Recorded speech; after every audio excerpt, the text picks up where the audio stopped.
Hello my sweeties and welcome back to my channel. If you don't already know me, my name is Celise and thank you for joining my spooky little family. In today's video, we will be joined by a very special guest, Katie from Katie of the Night, to discuss our favorite Gialli.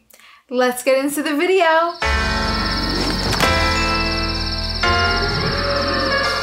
How are you today?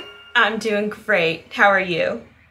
I'm doing great. I'm very excited to hang out with you and speak about Gialli. So for those here who are not familiar with you and your channel, can you tell us what you do over on Katie of the Night? Yeah, I kind of just do whatever I want over there. So sometimes it's talking about metal or talking about random thoughts I have. And of course, what brought us together is I talk about Jollo a lot and horror because that's kind of where I'm at in life right now. Yes, you are a Jollo queen. As are you.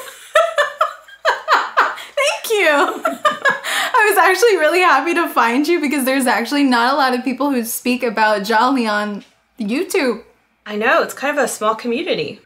It really is. So in today's video, we are going to be discussing our top 10 Gialli. So Katie is gonna have her top 5 and I'm going to have my top 5. And when I tell you guys that it was very hard to narrow down a top 5, it was very hard. It hurt my heart a little bit, but I had to make choices. So I'm actually gonna have you start off your number 5. Okay. My number 5 is A Blade in the Dark from 1983, directed by Lamberto Bava. Ooh, I've never seen that one. It was one of my first Gialli. It's about this guy named Bruno, who is a horror movie composer, and he rents out a huge villa to work out of. And some weird stuff starts happening in the villa, and he starts to think there's a killer on the property. A Blade in the Dark is known for its extreme violence. There are a lot of really graphic, violent kills, which are awesome, but it's also just very 80s cheesy. So It's a fun time. Nice. I will put that on my list. I haven't really seen, I don't think I've seen any Lamberto Bava stuff. He also did Demons, right? Yeah. He and Argento worked together, and I can't remember who wrote, who directed, but he was involved somehow.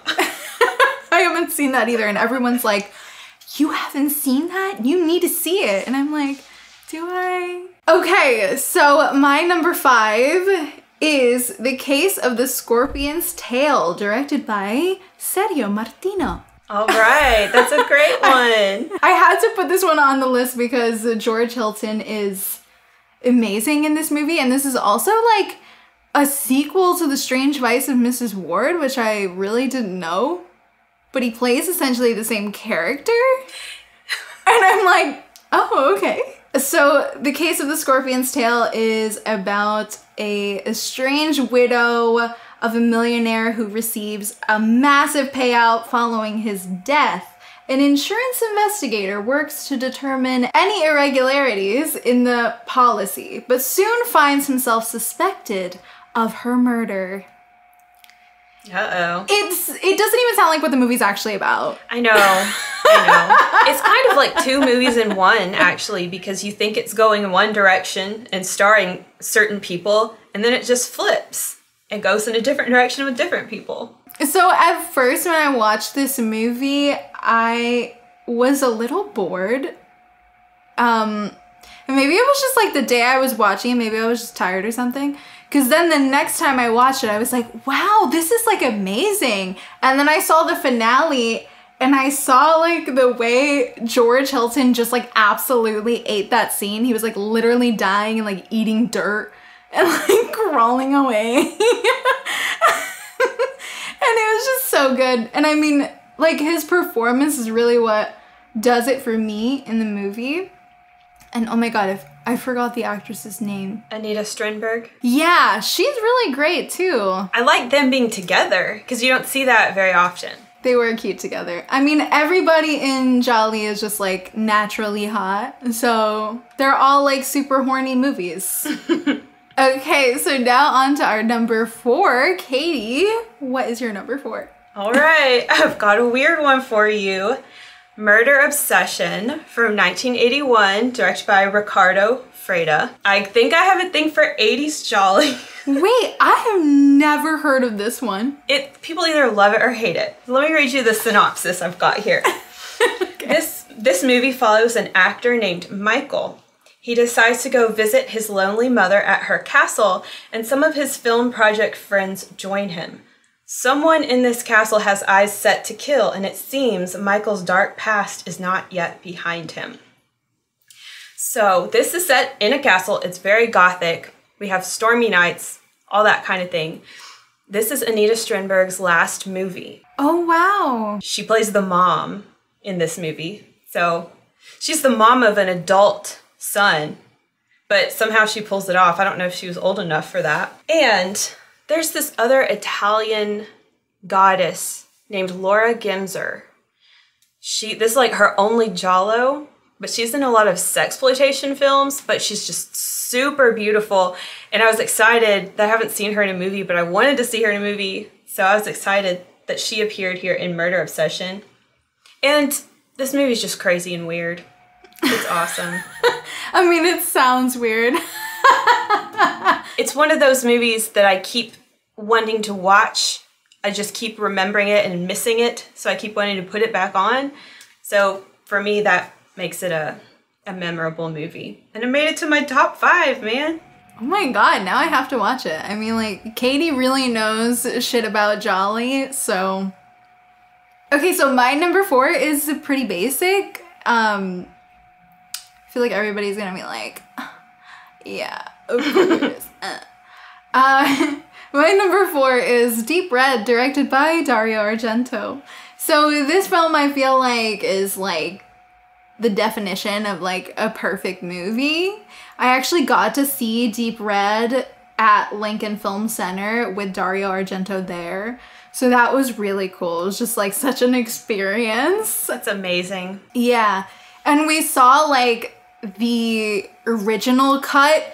So unfortunately the original cut, though I like it, there is like definitely like so much stuff that could have been cut out. So I understand why they made like the theatrical cut or the American cut, whatever they call it. But for those who don't know, which I'm sure everybody here who watches my videos knows, Deep Red follows Marcus, a jazz pianist, and he basically witnesses a murder and he gets wrapped up in this insane thing. I don't know what else to say. It's a very classic, classic example of what a Giallo should be. Everyone says this is the quintessential Giallo. It is. If you're trying to get into Gialli, then I feel like this is a great place to start. Love the performances. I don't know if I want to spoil like who the killer is, because if you haven't seen Deep Red, I feel like it'd be so sad to spoil that for you. I love the performances here, and I really just love the way the film is shot. Like, it's such a passion project. Obviously, it comes through on screen, and everybody's great. David Hemmings is great. Everybody is so good. I mean, the guy who plays Carlo is like really funny, and his character is basically kind of like a cartoon character because he just makes like the dumbest decisions. Dario's so good with character design. Oh yeah. And the music in this movie is amazing. I mean, I literally listen to this soundtrack all of the time. I mean, so much of the Dario Argento soundtracks are so amazing. A classic, a staple. Good choice. Thank you. And now at number 3. All right, are you ready? Yes. What Have You Done to Solange from 1972, directed by Massimo Dallamano. Have you seen this yet? I have seen this. Oh. I had a feeling this would be on your list. Your face, I couldn't tell what you were thinking. I actually just watched this a few months ago with my patrons, and it was quite the experience because like I wasn't expecting this film to be so dark. Yes. That's why I love it. It is just so morbid from start to finish. It is. So I'll read our synopsis for anyone that hasn't seen it. Young girls at a college are being murdered in a gruesome fashion. Professor Enrico finds himself a suspect in this string of murders. As the mystery unfolds, it seems all these victims shared a secret. We have Fabio Testi in this movie. I love him. And we have Camille Keaton in this movie. I adore her. I guess it's a little glamorous, but it's very dark. There's not a lot of fun stuff going on. It's very heavy. It is. It's very heavy. There's a lot of scenes in that movie that I was just like not expecting. And then the ending I was completely thrown off, but I don't want to give anything away. I know, and that ending just leaves you there with that image. And you're supposed to just go on with your day. Yeah. I think what's really good about that movie too is that even though it looks really like beautiful and they show all these beautiful shots of like the lake and like they're on the boat, I feel like you immediately feel that like sense of dread. Like, So my number 3 is The Case of the Bloody Iris, directed by Giuliano Canemio. I knew it. I have this beautiful poster of it now in my dining room. I'm obsessed with this movie. And the thing is that this movie is, I can't say it's that great. Like, because the twist is kind of absurd. But I guess, like, that's usually the case with most of these Gialli. The twist is so ridiculous. But this is a film that stars George Hilton and Edwidge Fenwick. And, I mean, you know, it's also a super horny movie. What are you gonna do? What more do I want when I watch these kinds of movies? There's a lot to love about it. Even though it's not the best story ever, it's still something about it just makes you love it. Okay, so for those who have not seen The Case of the Bloody Iris, it follows a beautiful model who is played by, obviously, Edwidge Fenwick, and she is pursued by a serial killer whose previous victims include former occupants of her new apartment. Did I do a good job? You did so good. Oh, wait. Actually, the music in The Case of the Bloody Iris is really good. I actually do listen to that soundtrack a lot. Like, now I'm just one of those people that when I clean my apartment, I listen to these soundtracks. Like, there was at one point where my boyfriend was like, babe, you're playing, like, Scaring the Hose music. And I was like, what the fuck does that mean? And he was like, yeah, this is, like, scary music. Like, if anyone came over, they don't want to hang out with us. And I'm like, this is a vibe. I've definitely driven around listening to that soundtrack, too. Okay, tell me, what's your number 2? It is Forbidden Photos of a Lady Above Suspicion, 1970, directed by Luciano Ercoli. This is my most watched Giallo of my life. Oh my gosh, really? Yeah. Have you seen it yet? I have seen it. I'm not surprised it's on your list. I know that you really like that one. All right, so for those who don't know, this movie follows a passive housewife who suddenly crosses paths with a creeper who says he has dirt on her husband. The creeper begins to blackmail her with this information, and seemingly nothing will convince him to stop. It's weird that this is my second favorite Giallo, because it's one of those like gaslighting Giallos. It's not one that has a lot of violence or bloodshed or anything like that, but I just love the characters so much, and the soundtrack is perfect. And there's just so much glamour. I don't know. The movie as a whole, I just love it. I watch it all the time. It is one of those films that's just like kind of a vibe. Yeah, exactly. That's it. I mean, some people say it's boring. I watched a review where they were like, yeah, I was just kind of bored. It was all right, but it was boring. And I totally get where they're coming from, but it's a vibe for me. So many people say that about a lot of Gialli, and I don't really get that. They need to be patient and just enjoy the ride. Yeah. Enjoy the ride. It's gonna be worth it at the end, or it may not be with some of them. Now it is time for my number 2, and my number 2 is The Strange Vice of Mrs. Ward, directed by Sergio Martino. Hey! So I've seen this Giallo way too many times. I think I've seen it probably 4 or 5 times now, which is a lot. But every time I watch it, I feel like I notice something new, and I really like that. For those who have not seen The Strange Vice of Mrs. Ward, it is about an ambassador's wife who discovers that one of the men in her life, either her husband, an ex-lover, or her current lover, may be a vicious serial killer. And this film stars Edwidge Fenwick and George Hilton. Our king and queen. Yes. And there's another actor in this that I never know how to say his name, but he's amazing as well. And I'm sure Katie knows how to say his name. Ivan Rasimov. Yes, he's so great, but he always plays like this disgusting person. Yeah, but he's really great at being disgusting. But after a while, he does become sort of handsome once you get to know him. That's very true, though. He has very intense eyes. He's a really great actor. So this film, the music slaps. Soundtrack is amazing. I listen to this soundtrack probably more than any other soundtrack.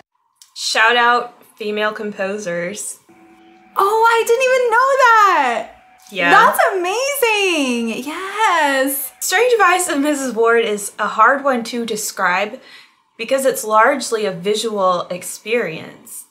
It's about the things you see and the things you feel when you're in the movie, more than just about the storyline. The storyline's really second to everything else. That is true. There's a lot of and I hate to say that the dream sequences are beautiful because a lot of them are really violent, but they are really beautiful. Yeah, it almost has a psychedelic nature to it at times. It does. It does. And George Hilton just is really great at playing this kind of role where it's oh, you just think he's your lover and he's a nice guy. He's so safe. Every time he has a role where he turns it around and is actually the bad guy instead of the good guy, it surprises me every time. I was wait, what? I was wait, but I was really into you. Did you gaslight me? Oh my gosh. Okay, we're now at our number 1 spot. I'm kind of scared. I'd like to say mine. I wonder. I don't think we're gonna have the same one. I don't know. My number 1 is The Strange Vice of Mrs. Ward. Oh, okay. I wasn't expecting that. No. That's my one. I love it. Loyal to it. That's it. I mean, it's one of those films. It's so good and it's so rewatchable. You could just watch it so many times and it doesn't lose its sparkle. That's beautifully said. Thank you. So my number 1, which this film I thought would be on Katie's list, but I guess I really don't know Katie at all. I have The Red Queen Kills 7 Times, which I've talked about this movie so much here on the channel. This is directed by Emilio Miraglia. Don't quote me on that. I don't know how to say his last name.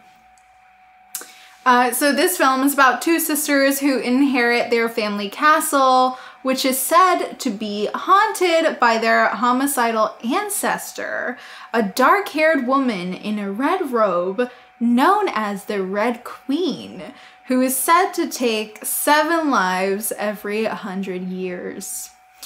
So this is definitely more like a gothic kind of Giallo, but I really love this because Barbara Boucher is amazing in this movie. I'm all about performances, And I think she's amazing in the fashion in this movie. Oh my god. The fashion is so pretty in this movie. Like after I watched this, I wanted to be in this movie. Like I was like, I have to buy so much more red clothes. I have to start wearing scarves. Like, you know, I need to feel like a baddie all the time, like Barbara Boucher. But unfortunately, that is not my life. But yeah, I think Evelyn is iconic. I love the look. I love her laugh. I love how like ridiculous the kills are. They're like fun and ridiculous, but also like really fucked up. Like my favorite was I was just gonna say that, the one on the gate. That's the best one. It changed my life too. No, yeah, there's a lot of really great kills in it, and the music is so good. I love the music in this one. This is another one that I listen to the soundtrack all the time, which I'm really happy that this soundtrack is on Spotify. Why are so many of them not on Spotify? I don't know. It's killing me. Oh my gosh, I thought for sure that would be on your top 5. For some reason, I just don't give it enough love. I don't go back and rewatch it. I don't know why. I guess I lean more toward Edwige than Barbara, but I also love Barbara. I'm just neglecting her. Barbara's not in as much as Edwige, right? I don't think so. And like, the ones that she's in aren't as good. That's unfortunately true. Like, I thought I would really like, Black Belly of the Tarantula. Yeah, I thought I would love that movie, like, for sure. It was fine. Well, her role was a bit smaller than most people probably expected. Yeah, that's another thing. I went in, I was like, oh, I can't wait to see her be a baddie, and then that happened. Yeah. Like, thanks, I just got Barbara Boucher baited. Okay, Katie, I loved your top 5. I feel like they were super unique and very you. I liked yours too. They were also very you. I don't know why I forgot about Red Queen, but I should have expected that would be your number 1. I feel like everyone is probably like, yeah, we know. Okay, so thank you so much, Katie, for hanging out and being on the channel. And for anyone else who is out there and interested in Gialli and knowing more about it, you should definitely check out Katie. All her links will be in my description box down below. She has a great channel and she speaks so much about Gialli. I mean, she knows way more than I do because half of the movies on her list I haven't even seen yet. So get on that. Thank you again for being here. Thanks for having me. It was so fun. All right, you guys, that is it for today's video. Thank you so much for watching. And again, a huge thank you to Katie from Katie of the Night here on YouTube for joining me in today's video. It was a lot of fun to discuss Gialli with her. She is an absolute queen and she does an amazing job on her channel. Thank you so much for watching. Don't forget to like and subscribe as it really helps me a lot. And be sure to click that little notification bell to be up to date every single time I upload. And let me know in the comments, what are your top 5 or top 10 favorite Gialli? I'd love to talk about it. Thanks so much for watching, and I will see you guys in the next one. Bye!